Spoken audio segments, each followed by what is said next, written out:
Hello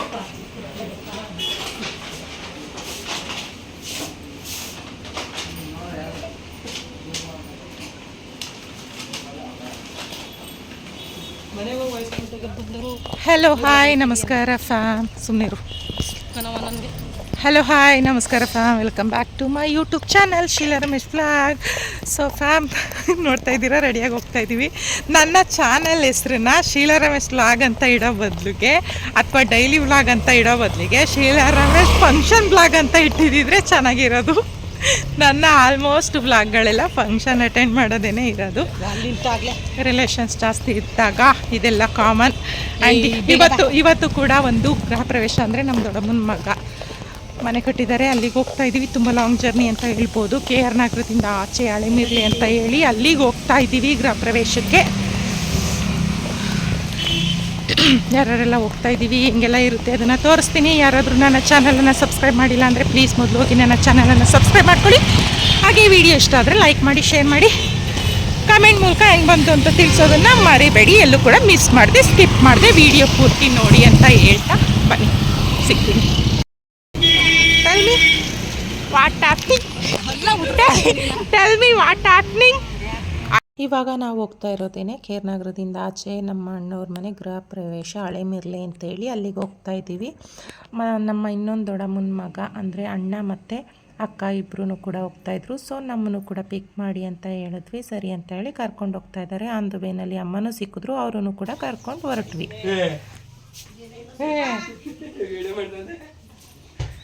ನಾವಿವಾಗ ನಮ್ಮ ದೊಡ್ಡಮ್ಮವ್ರ ಮನೆಗೆ ಬಂದ್ವಿ.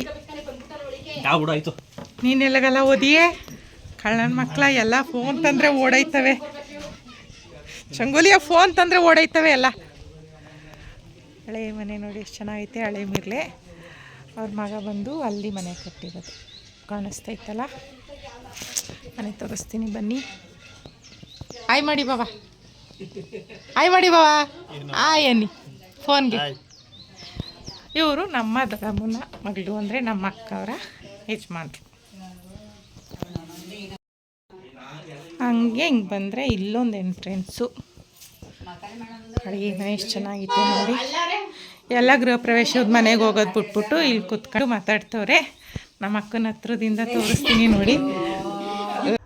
ಅವಳಿಗೆ ಹಂಗೇನೆ ನಮ್ಮ ಅಕ್ಕನಿಗೆ ಸ್ವಲ್ಪ ಈ ಕ್ಯಾಮ್ರಾ, ಫೋಟೋಸು, ವೀಡಿಯೋಸು ಇದರಿಂದೆಲ್ಲ ಸ್ವಲ್ಪ ದೂರನೇ ಇರ್ತಾಳೆ. ಅವಳಿಗೆ ವಿಡಿಯೋ ಮಾತ್ರ ಅಲ್ಲ, ಎಲ್ಲೂ ಅವಳು ಫೋಟೋಸ್ಗಳು ಕೂಡ ಜಾಸ್ತಿ ತೆಗೆಸ್ಕೊಳ್ಳೋದಿಲ್ಲ. ಒಬ್ಬೊಬ್ಬರು ಮೆಂಟಾಲಿಟಿ ಹಂಗಿರುತ್ತೆ, ಏನು ಮಾಡೋದಕ್ಕಾಗೋದಿಲ್ಲ. ಅದಾದಮೇಲೆ ನೋಡಿ ಇವಾಗ ತೋರಿಸ್ತಿದ್ದೀನಲ್ಲ, ಹಳ್ಳಿ ಮನೆ ಅಂತಂದರೆ ಪಕ್ಕಾ ಹಳ್ಳಿ ಮನೆ ಇದೆ ಇದು. ಅಡುಗೆ ಮನೆ ನೋಡಿದ್ರಲ್ಲ ಎಷ್ಟು ಚಿಕ್ಕದಾಗಿ ಚೊಕ್ಕವಾಗಿತ್ತು. ಹಂಗೆ ಇದು ಬಂದು ಹಸುಗಳನ್ನ ಕಟ್ಟಾಕುವಂಥ ಕೊಡುಗೆ.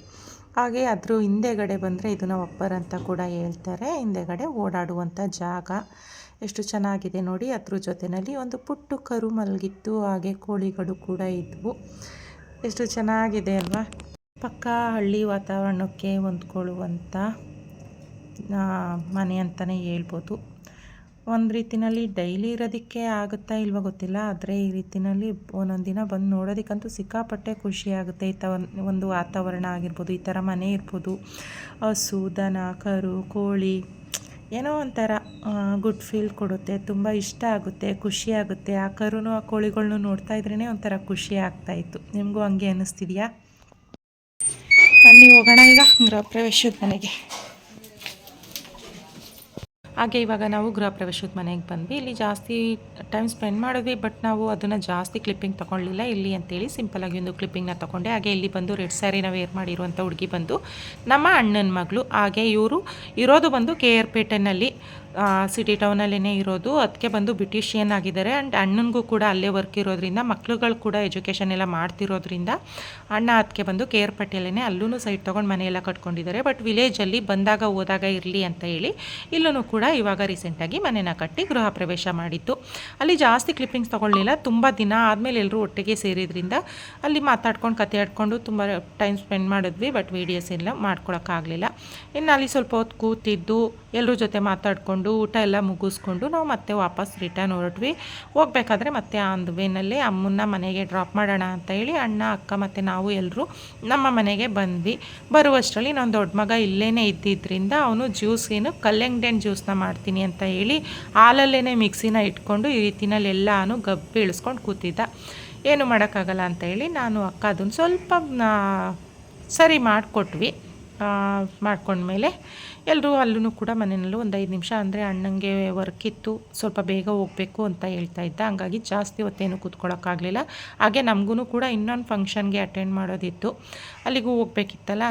ಸರಿ ಅಂತ ಹೇಳಿ ಒಂದು ಸ್ವಲ್ಪ ಹೊತ್ತು ಅಮ್ಮನ ಮನೆಯಲ್ಲಿ ಕೂತಿದ್ದು. ಅಮ್ಮ ಇಲ್ಲಿ ನನ್ನ ಮಗ ಕಲ್ಲಂಗಡಿ ಹಣ್ಣು ಕಟ್ ಮಾಡ್ಕೊಂಡು ಒಂದೊಂಚೂರು ಕಲ್ಲಂಗಡಿ ಹಣ್ಣೆಲ್ಲ ತಿಂದ್ಕೊಂಡು ನಾವು ಮತ್ತೆ ವಾಪಸ್ ಹೊರಟು ನಮ್ಮ ಊರ ಕಡೆ ಮೈಸೂರು ಕಡೆ ಹೊರಟ್ವಿ. ಅಲ್ಲಿಗೆ ಬಂದಮೇಲೆ ಅಕ್ಕನ ಮನೆಗೆ ಡ್ರಾಪ್ ಮಾಡಲಿಲ್ಲ, ಹೇಳಿದ್ನಲ್ಲ ಆವಾಗಲೇ ನಾವು ಇನ್ನೊಂದು ಫಂಕ್ಷನ್ ಅಟೆಂಡ್ ಮಾಡಬೇಕು. ನಮ್ಮ ದೊಡ್ಡಪ್ಪನ ಮಗಳು ಅಂದರೆ ನಮ್ಮ ಅಕ್ಕನ ಮನೆಗೂ ಕೂಡ ಹೋಗ್ಬೇಕಾದ್ರಿಂದ ಅಕ್ಕ ಇನ್ನೂ ಅವ್ರ ಮನೆಗೆ ಹೋಗಿ ಅಲ್ಲೊಂದು ಸ್ವಲ್ಪ ರಿಲ್ಯಾಕ್ಸ್ ಆಗಿ ಮತ್ತೆ ಬಂದು ಹೊರಡುವಷ್ಟರಲ್ಲಿ ಟೈಮ್ ಆಗುತ್ತೆ ಅಂತ ಹೇಳಿ ಡೈರೆಕ್ಟು ನಮ್ಮ ಮನೆಗೇ ಡ್ರಾಪ್ನ ತೊಗೊಂಡ್ವಿ. ಬರುವಷ್ಟರಲ್ಲಿ ಟೈಮ್ ಬಂದು 3:30, 3:40, 45 ಈ ಥರ ಆಗೋಗಿತ್ತು. ಇನ್ನು ವರ್ಕರ್ಸ್ಗಳಿಗೆ ಅಂದರೆ ನಮ್ಮ ಮನೆ ಕನ್ಸ್ಟ್ರಕ್ಷನ್ ಏನು ನಡೀತಾ ಇದೆಯಲ್ಲ, ವರ್ಕರ್ಸ್ಗಳಿಗೆ ಟೀ ಮಾಡಿಕೊಡೋ ಟೈಮ್ ಆಗಿತ್ತು. ಬಂದವಳೇನೆ ನಾನು ಅಕ್ಕನ ಒಂದು 5 ನಿಮಿಷ ನೀನು ಫ್ಯಾನ್ ಹಾಕೊಂಡು ರಿಲೀಫ್ ಮಾಡು ಅಂತೇಳಿ ಕೂರಿಸ್ಬಿಟ್ಟು ಟೀ ಮಾಡಿಕೊಟ್ಟೆ. ಟಕ್ ಅಂತ ಹೇಳಿ ಅವರಿಗೆ ಟೀ ಮಾಡಿ ಕೊಟ್ಟು ಮತ್ತೆ ಇನ್ನೊಂದು ರೌಂಡ್ ನಾವು ಹೇರ್ ಸ್ಟೈಲ್ ಅಂದರೆ ಎಲ್ಲ ಸ್ವಲ್ಪ ಸಿಕ್ಕು ಜಾಸ್ತಿನೇ ಕಟ್ಬಿಟ್ಟಿತ್ತು. ಹೇರ್ ಸ್ಟೈಲ್ ಏನಲ್ಲ, ಸ್ವಲ್ಪ ತಲೆನ ಬಾಚ್ಕೊಂಡು ಅಂದರೆ ಕೋಮ್ ಮಾಡಿಕೊಂಡು ನಾನು ಅಕ್ಕ ಹೊರಟ್ವಿ. ಅಲ್ಲಿನೂ ಕೂಡ ಕ್ಲಿಪ್ಪಿಂಗ್ಸ್ನೆಲ್ಲ ಏನೂ ತೊಗೊಳ್ಳಿಲ್ಲ. ಅಲ್ಲಿಗೆ ಹೋಗಿ ಅಲ್ಲಿ ತುಂಬ ಟೈಮ್ ಸ್ಪೆಂಡ್ ಮಾಡಿದ್ವಿ. 6:30, 7 ತನಕ ಇದ್ದು ಅಲ್ಲಿ ಊಟ ಎಲ್ಲ ಮುಗಿಸ್ಕೊಂಡು ಬಂದ್ವಿ. ಆ್ಯಂಡ್ ಇದು ಬಂದು ನೆಕ್ಸ್ಟ್ ಡೇ ವೀಡಿಯೋ ಕಂಟಿನ್ಯೂ ಆಗ್ತಾ ಇದೆ. ನೆಕ್ಸ್ಟ್ ಡೇ ವೀಡಿಯೋ ಏನಪ್ಪ ಅಂತ ಅಂದರೆ ನಾನು ಮತ್ತು ನನ್ನ ದೊಡ್ಡ ಮಗ ಮತ್ತು ಅಕ್ಕ ಶಾಪಿಂಗಿಗೆ ಬಂದಿದ್ದೀವಿ. ದೊಡ್ಡ ಮಗ ಆಲೇ ಬಂದ ಅಂತ ಅಂದ್ಕೊಂಡ್ರೆ ಹೌದು, ಅವನು ನಾ ಬೆಳಗ್ಗೆಗೆ ಏನು ಬರ್ತೀಯ ಈಗ ನಮ್ಮ ಜೊತೆನೇ ಬಾ ಅಂತ ಅಂದರೆ ಅವನು ಬರಲಿಲ್ಲ. ನಾನು ಬೆಳಗ್ಗೆಗೆ ಬರ್ತೀನಿ ಹೋಗಿ ಅಂತ ಹೇಳ್ದ. ಬೆಳಗ್ಗೆಗೆ ಅವನು ಬಂದಮೇಲೆ ನಾನು ಅಕ್ಕ ಮತ್ತು ಅವನ್ನ ಕರ್ಕೊಂಡು ಶಾಪಿಂಗ್ ಬಂದ್ವಿ. ಶಾಪಿಂಗ್ ಏನಪ್ಪ ಅಂತ ಅಂದರೆ ಅವನೀಗ ಫಸ್ಟ್ ಇಯರ್, ನನ್ನ ದೊಡ್ಡ ಮಗ ಫಸ್ಟ್ ಇಯರ್ PU ಆಗಿರೋದ್ರಿಂದ ಕಾಲೇಜ್ಗೆ ಸ್ವಲ್ಪ ಶಾಪಿಂಗ್ ಎಲ್ಲ ಜಾಸ್ತಿನೇ ಇರುತ್ತೆ. ಆ್ಯಂಡ್ ಅವನನ್ನು ಹಾಸ್ಟೆಲ್ಗೆ ಹಾಕಿರೋದ್ರಿಂದ ಎಕ್ಸ್ಟ್ರಾ ಥಿಂಗ್ಸ್ ಎಲ್ಲ ತೊಗೊಳ್ಳೇಬೇಕಾಗುತ್ತೆ ಹಾಸ್ಟೆಲ್ಗೆ.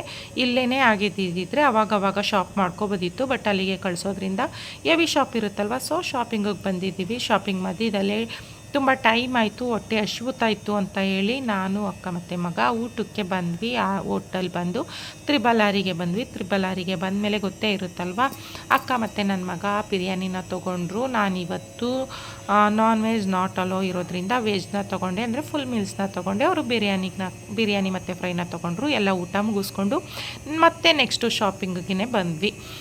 ಒಂದು 3-4 ಶಾಪಲ್ಲೇ ಅವನು ಶಾಪ್ ಮಾಡ್ದ. ಅವನು ಬಟ್ಟೆ ಎಲ್ಲ ಹುಡ್ಕೋದು ತುಂಬ ಕಷ್ಟ ಆಗುತ್ತೆ.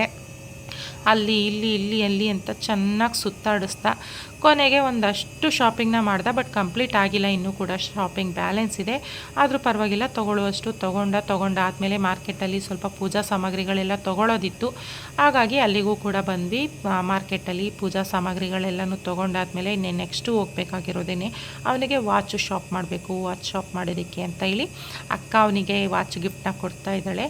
ಸೊ ಸರಿ ಅಂತ ಹೇಳಿ ವಾಚ್ ಗಿಫ್ಟನ್ನ ಕೊಡಿಸ್ತೀನಿ ಅಂತ ಹೇಳಿ ಕರ್ಕೊಂಡು ಹೋದ್ಲು. ಅಲ್ಲೂ ಕೂಡ ನೋಡಿಬಿಟ್ಟು ವಾಚ್ನ ತೊಗೊಂಡು ಅದಾದಮೇಲೆ ಸ್ಲಿಪ್ಪರ್ ಶಾಪಿಗೆ ಹೋಗಬೇಕು. ಯಪ್ಪ ದೇವರೇ, ಮಕ್ಳುಗಳು ಸ್ಕೂಲಿಗೆ ಹೋಗೋ ತನಕ ಒಂದು ಸ್ಕೂಲಿಂದ ಕಾಲೇಜ್ಗೆ ಏನದು ಇದು ತೊಗೋತಾರೆ ಅಂತಲೇ ಹೇಳ್ಬೋದು. ಕಾಲೇಜಿಗೆ ಹೋಗ್ತಾ ಇದ್ದಾರೆ ಅಂತ ಅಂದರೆ ಇನ್ನೂ ಜಾಸ್ತಿನೇ ಶಾಪಿಂಗ್ ಮಾಡ್ತಾರೆ. ಅದರಲ್ಲಿ ನಾವು ಹಾಸ್ಟ್ಲಿಗೆ ಹೋಗೋದ್ರಿಂದ ಎಷ್ಟು ಹೇಳಿದ್ರು ಕೇಳ್ತಿರ್ಲಿಲ್ಲ, ಹೆವಿ ಶಾಪಿಂಗ್ನೇ ಮಾಡ್ತಾಯಿದ್ದ. ಹಂಗೂ ಹಿಂಗೂ ಮಾಡಿ ಫೈನಲಿ ವಾಚ್ ತೊಗೊಂಡಾಯಿತು. ಇವಾಗ ಸ್ಲಿಪ್ಪರ್ ಶಾಪಿಗೆ ಹೋಗಿ ಸ್ಲಿಪ್ಪರ್ನ ತೊಗೊಂಡು ಅದಾದಮೇಲೆ ನಾವು ಸ್ವಲ್ಪ ಕಾಫಿ ಪೌಡರ್ ಎಲ್ಲ ತೊಗೊಳ್ಬೇಕು. ಅದನ್ನೆಲ್ಲ ತೊಗೊಂಡ್ವಿ. ಆ್ಯಂಡ್ ಲಾಸ್ಟಿಗೂ ಅವನ ಒಂದು ಶಾಪಿಂಗ್ ಕಂಪ್ಲೀಟ್ ಆಗಲಿಲ್ಲ ಫ್ರೆಂಡ್ಸ್. ಅವ್ನಿಗಿನ್ನೂ ಏನು ಶರ್ಟ್ಗಳು ತೊಗೋಬೇಕಾಗಿತ್ತು, T shirts, jeans, night wears ಇದನ್ನೆಲ್ಲ ತೊಗೊಂಡ. ಸ್ಲಿಪ್ಪರ್ಸ್ ಎಲ್ಲನೂ ತೊಗೊಂಡ. ಬಟ್ ಶರ್ಟ್ಗಳು, ಫಾರ್ಮಲ್ ಶರ್ಟ್ಸ್ಗಳು ಬೇಕಿತ್ತು. ಅವನಿಗೆ ಇಲ್ಲಿ ಯಾವುದೂ ಇಷ್ಟ ಆಗಲಿಲ್ಲ. ಸರಿ, ನಾನು ನಾಳೆ ಬೇರೆ ಕಡೆನೇ ತೊಗೋತೀನಿ ಅಮ್ಮ ಅಂತ ಹೇಳಿ ವಾಪಸ್ಸು ಸ್ಲಿಪ್ಪರೆಲ್ಲ ತೊಗೊಂಡು ಕರ್ಕೊಂಡು ಬಂದಮೇಲೆ ಮತ್ತೆ ಈಗ ವೀಡಿಯೋ ಬಂದು ನೆಕ್ಸ್ಟ್ ಡೇಗೆ ಟ್ರಾನ್ಸ್ಫರ್ ಆಗುತ್ತೆ. ಅಂದರೆ ನೆಕ್ಸ್ಟ್ ಡೇ ಕೂಡ ಕಂಟಿನ್ಯೂ ಆಗುತ್ತೆ. ನೆಕ್ಸ್ಟ್ ಡೇ ಮತ್ತೆ ಅವನನ್ನು ನಾನು ಶಾಪಿಂಗಿಗೆ ಕರ್ಕೊಂಡೋದವಳೇನೆ. ಅಲ್ಲೂ ಕೂಡ ತುಂಬ ಅಂದರೆ ಒಂದು 3-4 ಅಂಗಡಿನೇ ನೋಡ್ದ. ಕ್ಲಾಸಿಕ್ಕು, ಹೈಟೆಕ್ಕು ಅಂತ ಯಾವುದೇದೋ ಒಂದು 3-4 ಶಾಪೇನೆ ನೋಡ್ದ. ಅಲ್ಲೂ ಕೂಡ ಯಾವುದು ಇಷ್ಟ ಆಗಲಿಲ್ಲ. ಫೈನಲಿ ನನಗೊಂದು ಶರ್ಟ್ ತುಂಬ ಇಷ್ಟ ಆಯಿತು. ಅದು ಅವನು ಬೇಡ ಬೇಡ ಅಂದ್ರೂ ಕೂಡ ಒಂದು ಶರ್ಟನ್ನು ಈಗ 3-4 ಅಂಗಡಿ ಸುತ್ತಿದೆಯಾ ಅದಕ್ಕಾದರೂ ಒಂದು ಶರ್ಟ್ ತಗೋ ಅಂತ ಹೇಳಿ ಬೈದು ಒಂದು ಶರ್ಟ್ ತೊಗೊಂಡೆ ಅಷ್ಟೇ. ಇವತ್ತು ಮತ್ತೆ 3-4 ಶಾಪ್ ಸುತ್ತಿ ಒಂದೇ ಒಂದು ಶರ್ಟ್ ತೊಗೊಂಡ.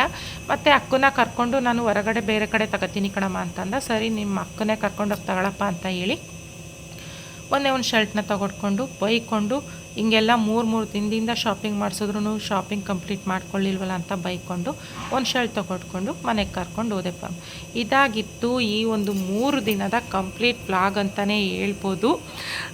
ಹೆಂಗನ್ನಿಸ್ತು ನಮ್ಮ ಒಂದು function attend and shopping vlogs ನಿಮ್ಗೆ ಇಷ್ಟ ಆಗಿರುತ್ತೆ ಅಂತ ಅನ್ಕೋತೀನಿ. ಹಾಗೆ ನಿಮ್ಮ ಮನೆಯಲ್ಲೂ ಕೂಡ ಮಕ್ಳುಗಳು ಇದೇ ರೀತಿಯಲ್ಲಿ ಹಠ ಮಾಡ್ತಾರಾ, ಇದೇ ರೀತಿಯಲ್ಲಿ ಛೇಡಿಸ್ತಾರ ಅಂತ ನನಗೆ ಕಾಮೆಂಟ್ ಮೂಲಕ ತಿಳಿಸೋದನ್ನು ಮರಿಬೇಡಿ. ನನ್ನ ಮಗ ಅಂತೂ ಅವನಿಗೆ ಬಟ್ಟೆ ಶಾಪ್ ಮಾಡಿಸೋಷ್ಟರಲ್ಲಿ ಸಾಕು ಬೇಕು, ಖಂಡಿತವಾಗ್ಲೂ ಆಗುತ್ತೆ, ಏನು ಮಾಡೋಕ್ಕಾಗಲ್ಲ. ಆಲ್ಮೋಸ್ಟು ಮಕ್ಳುಗಳೇ ಹಂಗೆ ಅಲ್ವಾ, ವಯಸ್ಸಿಗೆ ಬರ್ತಾ ಬರ್ತಾ ಬರ್ತಾ ಬರ್ತಾ ಅವ್ರ ಓನ್ ಡಿಸಿಷನ್ನ ತೊಗೊಳ್ಬೇಕಾದ್ರೆ ನಾವು ತೊಗೋಬೇಕಾದ್ರೆ ನಮ್ಗೆ ಇಷ್ಟ ಆಗಿದ್ದನ್ನು ಸೆಲೆಕ್ಟ್ ಮಾಡ್ಕೊಬಂದು ಕೊಟ್ಬಿಡ್ತೀವಿ, ಇಟ್ಕೋತಾರೆ. ಬಟ್ ಅವ್ರು ಹಂಗಲ್ಲ, ಅದು ಇದು ಅದು ಅಂತ ಗೋಳು ಆಡಿಸ್ತಾನೆ ಇರ್ತಾರೆ. ಹೋಗ್ತಾ ಹೋಗ್ತಾ ಎಲ್ಲನೂ ನಾವು ಕೂಡ ಅಡ್ಜಸ್ಟ್ ಮಾಡ್ಕೋಬೇಕಾಗುತ್ತೆ.